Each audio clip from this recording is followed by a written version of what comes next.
What's up to this team movement here? We're doing a top 5 boss monsters of in this scenario is OTT. Woo!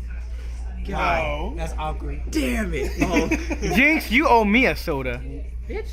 what is this 8th grade anyway? Yes. So I don't know what the fuck. okay, well one thing about OTT you must have realized that OTT is a clan strictly based off the idea of hitting specific numbers, usually as low as possible, but just hitting enough to make a point, and drawing cards. Literally 90% of that is drawing cards. You're So- never gonna hit him. That's the goal actually.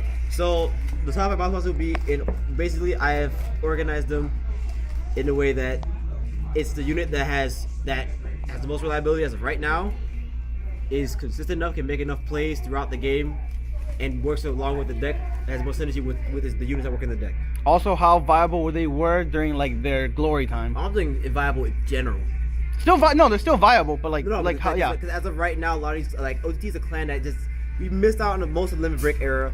We missed out on the Break Right era almost entirely. So as of right now, like our units are getting their comeback because Stride is just slow enough for And us to catch Legion. up. Just slow enough to catch up. So these top 5 is basically going to show the units that can be used now and that were good then, but are also viable now. So first and foremost for number 5 is Scarlet Witch Coco. Coco is pretty much good simply because of Her starter? Her starter is 90% of the work, honestly. The fact that you can ride her at grade 3, Counterblast 2, and draw 3 cards. It's just for nothing. And you get her back. Yeah, and then with if you can like there's more than enough cards such as Imperial Daughter that have potential to actually put Lulu back into the soul and possibly even allow you to stride and get Lulu again. Because Lulu's has grade 3 at greater units placed in the Vanguard circle. So even if you stride over Coco and Lulu's in soul, you still get the draw. So you can negate your cost for stride. It allows for a lot of plays. The reason why she's not higher up on the list is simply because of the fact that even though Coco can do a lot, most of her effect is not guaranteed. You have no real way of, you can't run a grade searcher to guarantee you get Coco. You can't run anything to actually grab her from the deck, so you have to draw her. So there's not even like in the break ride scenario where you can pivot between something else and to get to your grade 3. There's no option. You have to draw Coco. So you're opening at you have to draw, and you don't have many plays in the first 2 turns. You're pretty much sitting on a vanilla for the first 2 turns of your Vanguard because you don't have a starter, you have no boost. You're sitting for like 8 or 10 if you run the 8 no 10 vanilla. If not, you're sitting for 7 and 9, which is pretty minimal. But because of that turn after the fact, when you get to grade 3, the amount of cards you get from that can make up for it. The support cards you can run in the deck, like Imperial Daughter.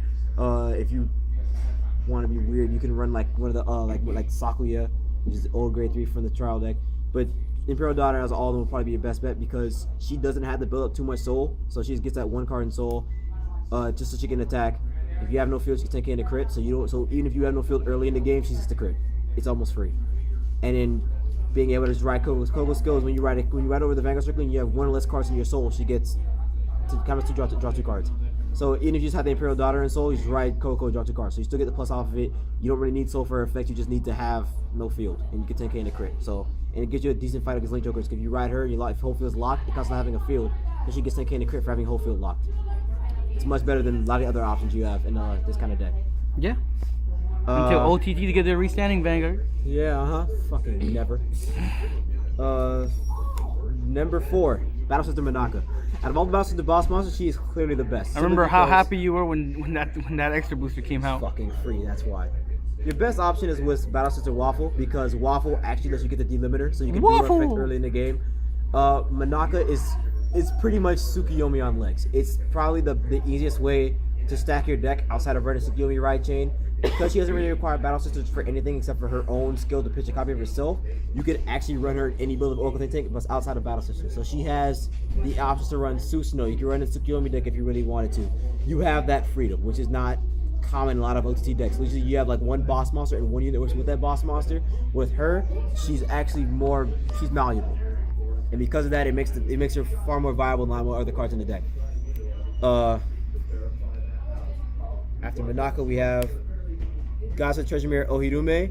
This unit simply made, like with all the new support, is probably one of the freest decks as far as Counterblast go.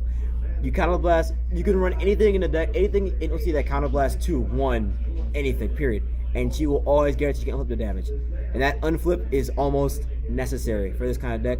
The soul you build is manageable because you have Luckbird, you have Battle System Lemonade, you have ways to utilize the soul in your favor. You can either run her with Tsukuyomi if you really want to draw extra cards with Tsukuyomi. Wouldn't recommend it, but you can. Deck out! That's pretty much the reason why you don't want to do it. The ability to put triggers back in a deck that soul charges is pretty necessary because that means that even if you do soul charge triggers, you're guaranteed to get triggers back if you try it over again. Maybe Legion over again. She still works with all the stride support. A lot of stride support, since it's all Counterblast 1 and whatnot, it's pretty free. Like, you just get to get more cards in hand, makes everything easier for you.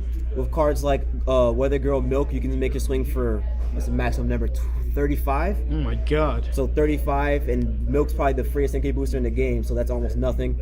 You have the top card of the deck, like with Battle Sister Coco.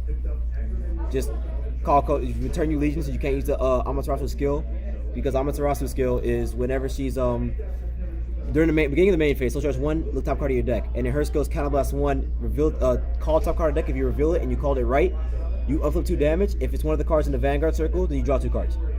Alright. So the issue with her effect is that the turn you Legion, you can't guarantee the effect. So with cards like Coco, you just Legion, call Coco, look at top card, now you can use the effect. So you still guaranteed to get this effect off even the turn you Legion, so it's always free. And because of the Legion clause, if they're in Legion, you have 8 cards in soul and 5 damage, and you hit, it counts as her hitting. So you can Soul Blast 8, Counter Blast 5, and drop 5 cards, which is stupid. Like, if you get that off, you win the game. And it's a rear guard skill too. So again, if you have an Amaterasu in hand, you call it the rear, swing it the rear, then let it hit, drop 5 cards. It's pretty much free.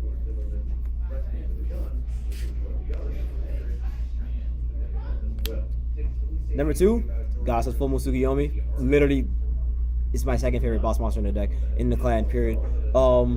She is always going to be viable because of the fact that the right chain itself allows for you to stack the deck in your favor. So because of that, as you're going through the deck, so the starter skill top 5, the grade 1 skill top 5, the grade 2 skill top 5. Even if you get the right chain, if you get each part of the right chain off the top 5, you're guaranteed minimum 12 cards in the bottom of the deck in the order you want them to be in. With Stride, with a lot of the new cards that draw cards, you're able to even make the stack. I believe with Takamikazuchi, if you use Takamikazuchi skill twice, you're guaranteed to have minimum 16 cards on the bottom of the deck.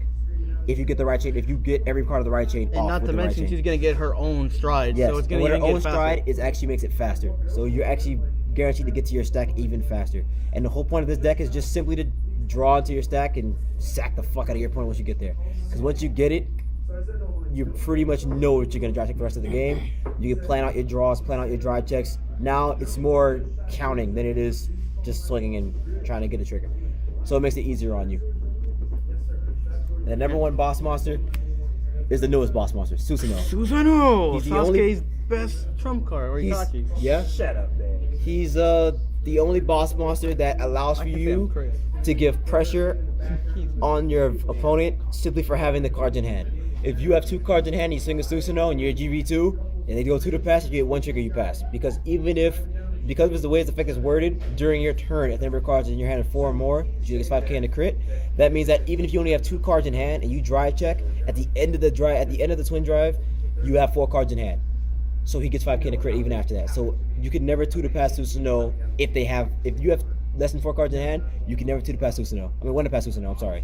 Alright. If you 2 to pass, it's technically a 1 to pass for him. So if you get 1 trigger, you pass, you take a fuck ton of damage. It's ridiculous. I don't want pass, that. it's technically 2 to pass, which I don't is want that. stupid. And because Susanoo gets the crit, it actually makes him one of the best units to abuse Silent Tom.